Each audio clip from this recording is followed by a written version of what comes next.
আমার মামার বাড়ি হোক বা মাসির বাড়ি, যেখানেই যাই না কেন আমাকে 7 সমুদ্র পেরিয়ে যেতে হবে, কারণ আমার মামার বাড়ি মাসির বাড়ি সবটাই হচ্ছে মেদিনীপুরে। তো আজকে প্রায় 7 বছর পর বেরোচ্ছি আমি ছোটো মাসির বাড়িতে যাব বলে। তো ছোটো মাসির মেয়ের বিয়ে, তো সেই জন্য আমি এখন বেরিয়ে পড়েছি। এখন সকাল 6টা বাজে। এখানে আমি এখন দাঁড়িয়ে আছি বাসের জন্য, যে বাসে করে মা আসছে। মা আমার জন্য বাসে জায়গা নিয়েই আসছে। তো আমি ব্যাগপত্র নিয়ে এখানে দাঁড়িয়ে পড়েছি। সামনে দারুণ দারুণ ভিডিও আসছে। আর আমার ছোটো মাসির বাড়ির জায়গাটা খুবই সুন্দর। আমার ছোটো মাসির বাড়ি হচ্ছে ঝাড়গ্রামে, একদম ঝাড়গ্রাম বর্ডারে। তো ওখানে খুব সুন্দর সুবর্ণরেখা নদী আছে, দুদিকে জঙ্গল আছে। আশা করছি সামনের ভিডিওগুলো তোমাদের খুব ভালো লাগবে। আর দেখো আমার বাসও চলে এসছে, আমি এখন বাসেও উঠে পড়েছি। বাস থেকে নেমে গেছি আইরিতলা। এখানে এখন অপেক্ষা করছি পরের বাসের জন্য, যেটা আমাদেরকে হাওড়াতে নিয়ে যাবে। তো হাওড়ার বাসে উঠে পড়েছি, আর হাওড়ার ব্রিজের ওপর দিয়ে আমরা এখন যাচ্ছি।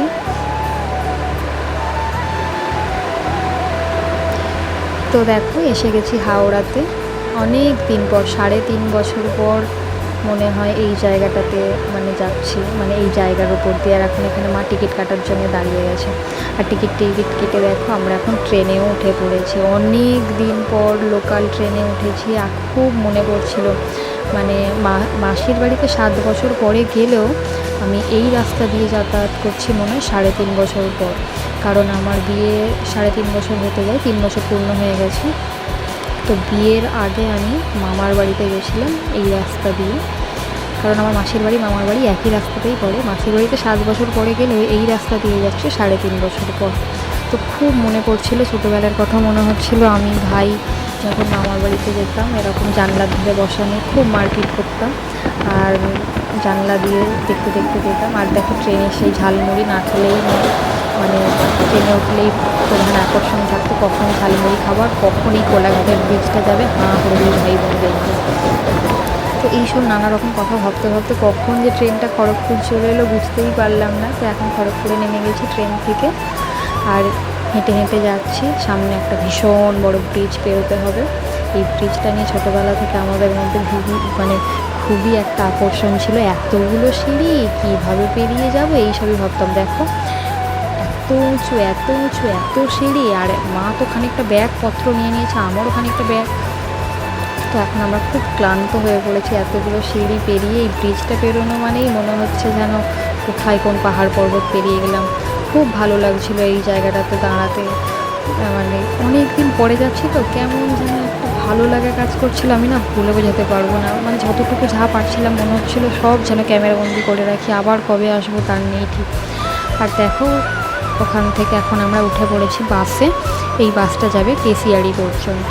তো খড়গপুরের এই দিকে সব বাসগুলো এমনই হয়, যেন মনে হচ্ছে কোথাকার কোন ট্যুরের বাসে উঠে পড়েছে। তো ওখান থেকে এখন যাব কেশিয়াড়িতে।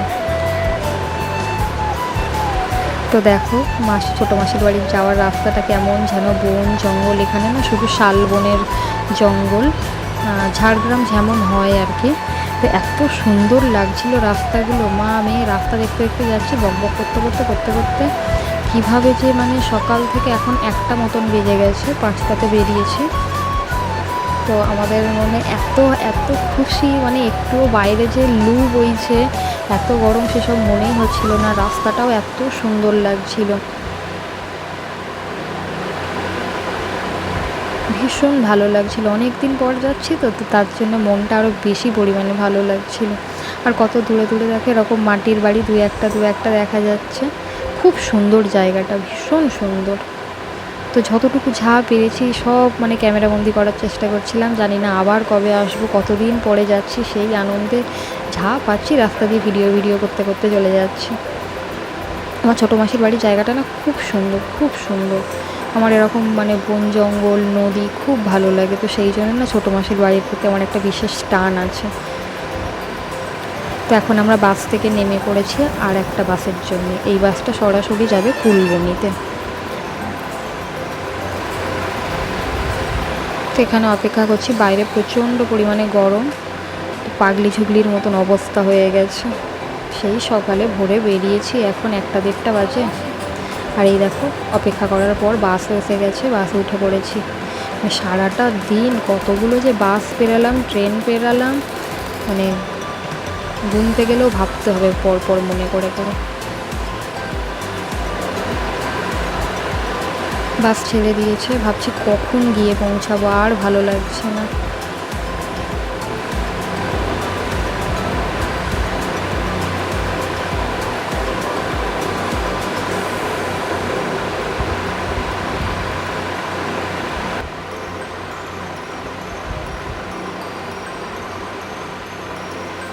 এই দেখো কি সুন্দর মাটির বাড়ি, কি সুন্দর জায়গাটা না।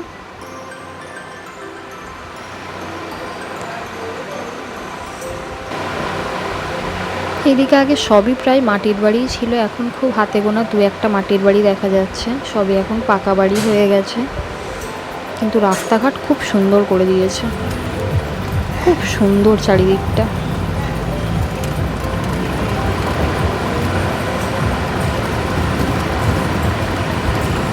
কতদিন পরে যেন এরকম একটা খোলামেলা জায়গা দেখতে পাচ্ছি, কী যে ভালো লাগছে। আর বাস থেকে নেমে পড়েছে, এখন আমার ভাইরা চলে এসছে, এখান থেকে আরও অনেকটা রাস্তা, এটা আমরা বাইকে করে যাব। তোরা বাইক নিয়ে এসছে, মানে রাস্তা যেন শেষ হচ্ছে না। বাবা রে বাবা, কত সকালে বেরিয়েছি তাও যেন পৌঁছাতে পারছি না। তো ব্যাগপত্র নিয়ে উঠে পড়েছি আমি একটা ভাইয়ের বাইকে, এটা হচ্ছে আমার ছোটো মাসির ছেলে, আর মা উঠেছে ছোটো মামার বাইকে, ছোটো মামার ছেলের বাইকে।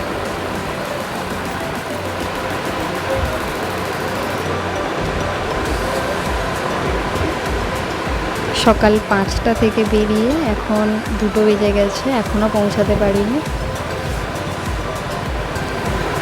তো চলে এসেছি বিয়ে বাড়িতে, দেখো প্যান্ডেল ট্যান্ডেল হয়ে গেছে, আমরা পৌঁছে গেছি ছোটো মাসির বাড়ি। তো এই ভিডিওটা এখানেই শেষ করছি, সামনে দারুণ দারুণ ভিডিও আসছে, অপেক্ষা করো আর পাশে থেকো। এখন টাটা।